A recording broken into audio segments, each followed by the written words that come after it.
పెద్దలు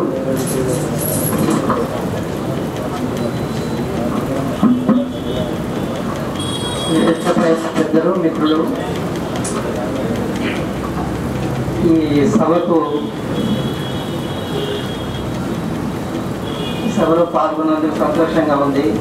కందెన అనే పత్రికను మిత్రులు అందరూ కలిసి ఎటువంటి సమస్యలకైనా సిద్ధపడి ఎటువంటి కష్ట నష్టాలకైనా సిద్ధపడి తీసుకురావాలనే ఆలోచన కలగడము, దాన్ని తీసుకురావడం అనేది ఆహ్వానించదగ్గ విషయము. దీన్ని నిలబెట్టుకోవాల్సిన అవసరం మనందరికీ ఉంది, బాధ్యత కూడా మనందరిపైన ఉన్నది.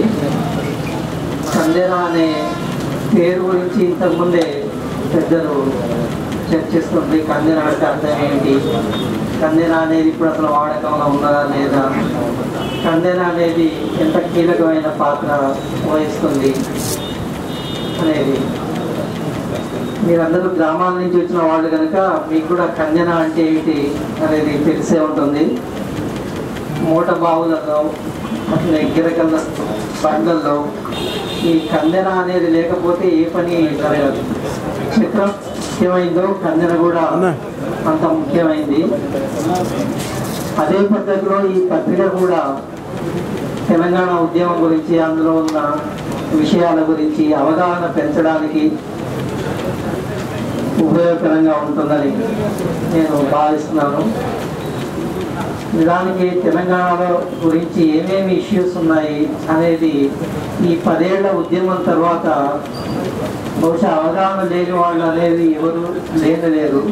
మీలాంటి యువకులే కాదు, ఒక గ్రామానికి వెళ్ళినట్టయితే మామూలు రైతు, మామూలు కూలి, మామూలు పని చేసుకునే వాళ్ళు, అక్షరాస్యులు, నిరక్షరాస్యులు కూడా తెలంగాణ ఉద్యమం ఎందుకు వచ్చింది, ఇది ఎందుకు అవసరము, ఇందులో జరుగుతున్న మంచి చెడు ఏమిటి, వేర్వేరు రంగాలకు, వేర్వేరు ఆర్థిక రంగాలకు కావచ్చు, లేదా వేర్వేరు సామాజిక వర్గాలకు కావచ్చు, తెలంగాణ రావడము, తెలంగాణ స్వతంత్రంగా నిలబడము అనేది ఎంత ఆవశ్యకంగా మారింది అనే అవగాహన చాలామందికి, అసలు అందరికీ ఈసారి కలిగిపోయింది. ఇది నేను కేవలం ఊహించి చెప్పడం కాదు, గమనించిన తర్వాత చెప్తున్న విషయము.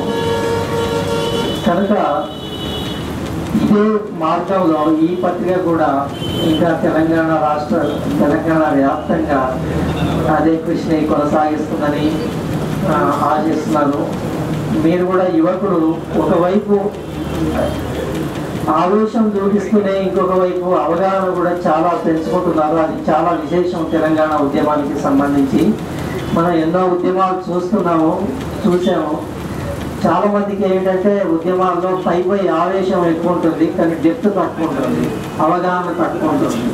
కేవలం నాయకులు ఏదో నినాదం ఇస్తే అందులో పడి గుర్తుకుపోవడము, తాటాకు మంట తిరిగా ఇంతలోనే మంటలు వచ్చి మళ్ళీ అంతలోనే చల్లారిపోవడము, ఎవరైనా నాయకులు రాజీ కనుక పడిపోయినట్టయితే ఇక నిస్సహాయంతో అదే ఏం చేయగలము, నాయకులు ఇట్లా అయిపోయారు కదా, ఇక మనం ఏం చేయగలము అనే నిస్పృహతోని ఆగిపోవడము, ఇటువంటివి కనిపిస్తుంటాయి. కానీ తెలంగాణ ఉద్యమం అట్లా లేదు అనేది ఎవరు ప్రత్యేకంగా చెప్పాల్సిన అవసరం లేదు. నాయకులనే నిలదీయగల విధంగా, నాయకులు రాజీ పడకుండా వాళ్ళు నిలబెట్టగల విధంగా, అందరినీ ఆలోచింపజేసే విధంగా, తమను తాము నిలబెట్టుకొని స్ఫూర్తి పొందే విధంగా ఉద్యమాన్ని యువకులు, మిగిలిన ప్రజావర్గాల వాళ్ళు నిర్వహిస్తున్నారు. ఒక నిజమైన ఉద్యమానికి, నిజమైన ప్రజా ఉద్యమానికి, ఒక డెప్త్ ఉన్న ఉద్యమానికి ఇంతకంటే కొలబద్దలు అనేవి ఉండవు. ఇటువంటి ఉద్యమాలు చాలా చాలా అరుదుగా తప్ప రావు. ఇవన్నీ మీకు చెప్పవలసిన విషయాలు కాదు, తెలిసినవే.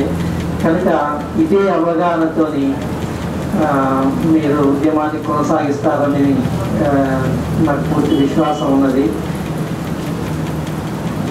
ఈ అవకాశం ఇచ్చినందుకు కృతజ్ఞతలు.